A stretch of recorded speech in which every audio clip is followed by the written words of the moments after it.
Hello students, in this module we will be looking at the central nervous system, which has two major structures, the brain and the spinal cord. In an earlier module we looked at the structure and functions of the brain and spinal cord.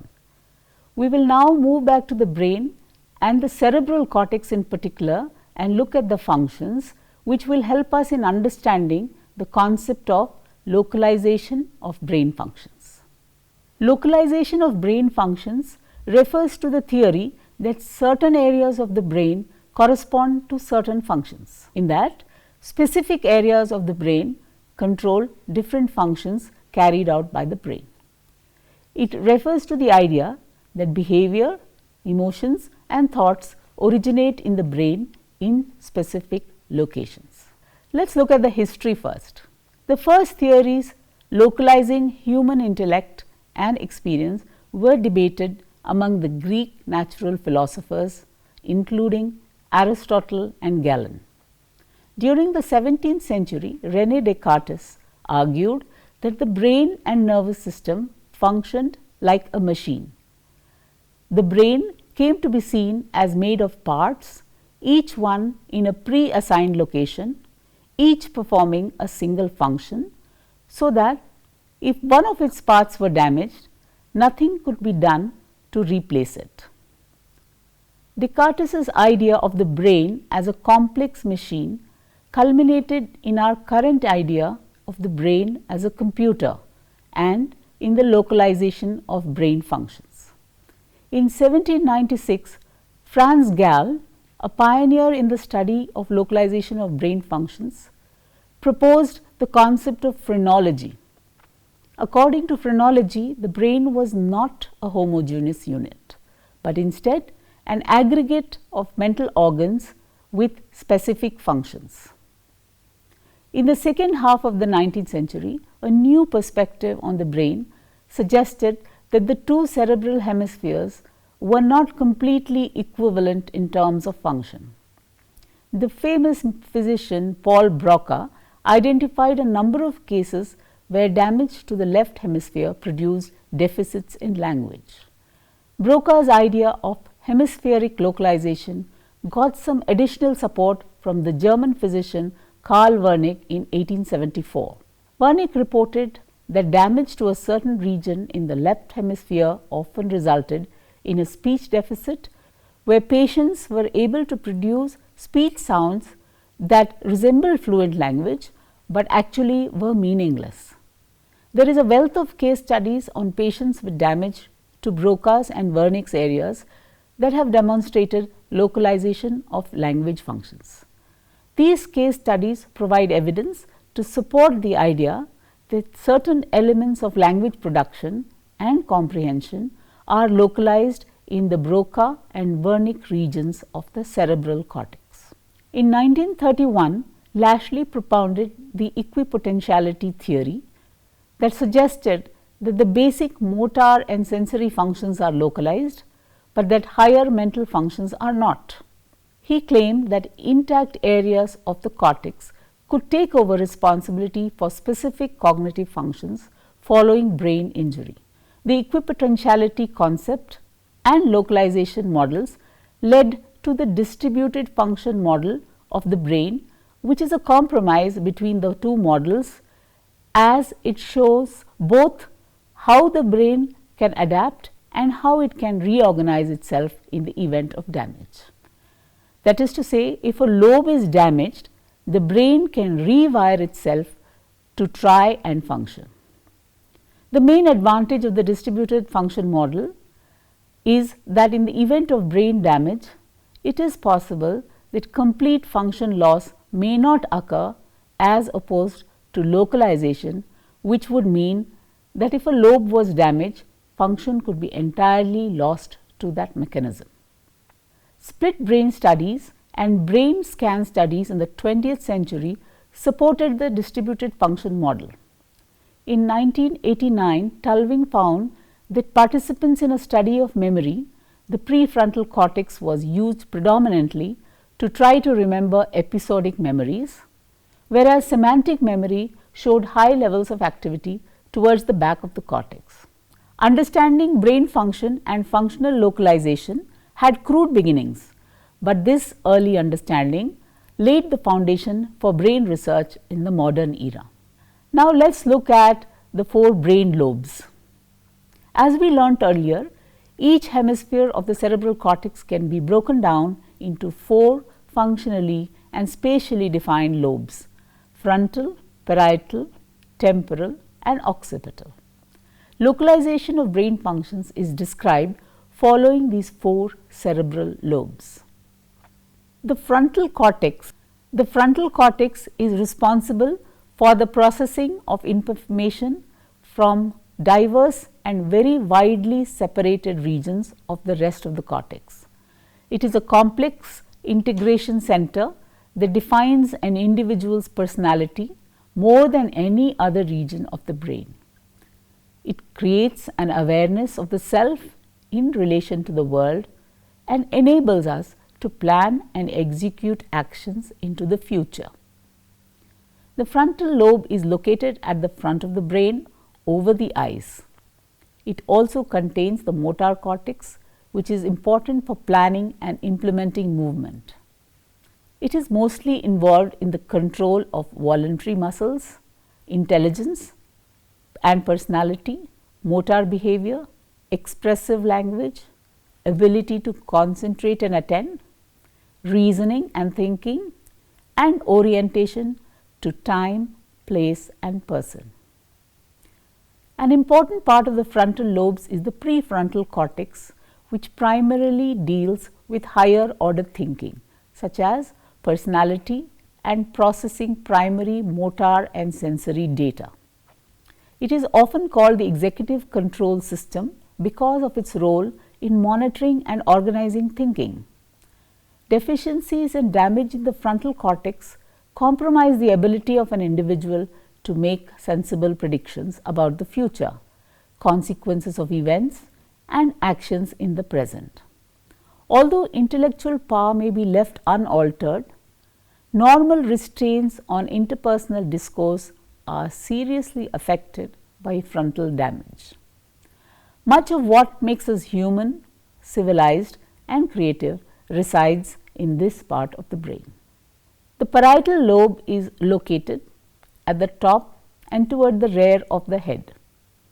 2 main functions of the parietal lobes are processing somatosensation, that is touch, pressure, pain, heat and cold, and proprioception, that is the sense of how parts of the body are oriented in space. All the body sensations are projected in the parietal lobe. The temporal lobe is located at the base of the brain by the ears. It is primarily involved in hearing, language processing, emotions and memory. It also contains the hippocampus, which processes memory formation. The auditory cortex located in the temporal lobe is responsible for auditory processes. The process starts at the cochlea, which detects sound and then transports messages to the brain stem for basic processing, then onto the auditory cortex. The occipital lobe is located at the back of the brain and responds to visual stimuli. It is primarily involved in vision, seeing, recognizing and identifying the visual world. It has been estimated that about 50% of the cerebral cortex is devoted to visual processing. Nerve impulses are transferred from the retina to the visual cortex via optic nerves. The retina, which is the crucial organ of the eye, is connected with it. Hence, if one of the optic nerves is damaged, either of the eyes will lose its visual ability. Visual hallucination is also found in patients with occipital epilepsy. Total destruction of the occipital cortex results in cortical blindness. Other subtle dysfunctions are distortion of images and loss of depth perception. Apart from the 4 lobes, 2 other important regions of the cerebral cortex are the somatosensory cortex and the motor cortex. The somatosensory cortex processes information about body sensations relating to touch, pressure, pain and temperature. It is located in front of the parietal lobes. The motor cortex, just behind the frontal lobes, processes information about voluntary movement of various parts of the body like leg, arm and face. The premotor cortex controls complex muscular movements of the body. Each hemisphere is connected with the opposite side of the body. If the motor area of the left hemisphere is damaged or destroyed, the right limbs are paralyzed and vice versa. Patients with damage to the motor areas often suffer from apraxia, which is an inability to carry out voluntary movements. Now that we have looked at the four lobes, let us look a little more in detail about the language areas in the cerebral cortex. There are two areas in the left hemisphere that play an important role in understanding and producing language. Broca's area, where language is produced, and Wernicke's area, where language is comprehended. Broca's area, located in the frontal lobe, is the primary brain center for controlling and producing speech. Wernicke's area, located in the temporal lobe, is involved in interpreting sounds, particularly the sound of human speech, and is responsible for speech perception. The Wernicke's area receives sound impulses and processes its meanings. These messages travel to the Broca's area, where sounds are assembled, then to the motor cortex, which sends signals to the speech muscles. Damage to these two language areas causes aphasia, an impairment of language. It affects a person's ability to communicate, affecting the production or comprehension of speech and the ability to read or write. Aphasia is most often caused by strokes in the left side of the brain that control speech and language. The type of aphasia depends on the part of the brain which has been affected. People who have been injured in the critical Broca's area typically have trouble articulating the right words to describe things, even though their comprehension of what they hear or read is unaffected. In other words, such people are fully able to understand but unable to communicate what they have understood. This condition is called motor or expressive aphasia. Those with damage to Wernicke's area are unable to comprehend language, but can still speak fluently. This leads to a condition known as receptive aphasia. None of the four lobes which we talked about earlier is devoted exclusively to the processes described so far. Large areas within each lobe are called association areas, which link sensory and motor processing. Embedded in the brain's lobes, the association cortices make up 75% of the cerebral cortex. Association areas integrate or organize different kinds of sensory information to produce appropriate behavior. The essential function of these areas is to respond to immediate sense impressions and symbols and integrate all the information. Because of these areas, we are able to correlate all our present experiences with past experiences and make use of memory and thought processes. It is also involved in linguistic and perceptual functioning. The highest intellectual functions such as thinking, complex planning and problem solving occur in the frontal association area. Thus, we can see that the cortex is where our memories are stored, where we make decisions, where we see a sunset or recognize and appreciate a melody, and where we organize our worlds and plan for the future.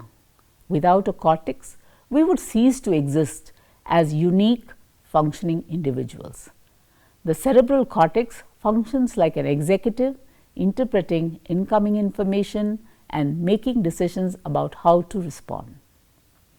As we go about our daily lives, our cerebral cortices constantly analyze a vast array of incoming messages, evaluate them against stored information about past experiences, and then make decisions that are translated into messages that are sent to appropriate muscles and glands. A useful generalization about how the brain functions is that the back half, the parietal, occipital and back part of the temporal lobes, takes in and perceives the world, while the front half integrates this information, analyzes it, decides what to do, then plans and executes the decision. A better understanding of how the brain works will give us all a better way to get a handle on who we are and how we can take an active hand in shaping our lives. Every brain is different and no brain is perfect. It is our responsibility to learn about ourselves and about what gives us each a unique way of seeing the world. The human brain is the most complicated organ in the universe. It is involved in everything you do. When your brain works right, you work right. When your brain is troubled, it is hard to be your best self. We also must know that brain injuries can change a person's whole life. So, in conclusion, I would say respect and protect your brain. Here is a case study which will explain Broca's area.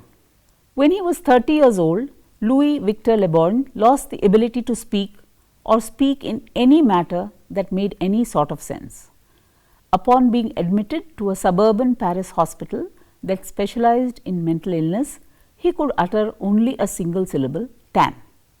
That syllable came with expressive hand gestures and varying pitch and inflection, to be sure, but it was the only syllable he could pronounce. By the time he arrived at the hospital, he had been unable to speak properly for some 2 to 3 months, and even though his family thought the condition might be temporary, he would remain there until his death 21 years later. Apart from his inability to speak, Louis Victor did not appear to exhibit any signs of physical or cognitive trauma. His intelligence seemed unaffected, his mental and physical faculties intact and responsive. He appeared to grasp everything he was asked and did his best to respond in a meaningful fashion. Though tan, usually spoken twice, tan tan, remained the only thing he could say, he never stopped trying to communicate. Within 10 years, however, Le Borgne began to manifest other signs of distress. First, his right arm became paralyzed, soon his right leg followed suit. His vision deteriorated and his mental faculties as well. It got to the point where patient Tan, as he came to be called, refused to get out of bed, and he remained that way for over 7 years. In April 1861, Le Borgne developed gangrene. His entire right side had become inflamed and he could hardly move.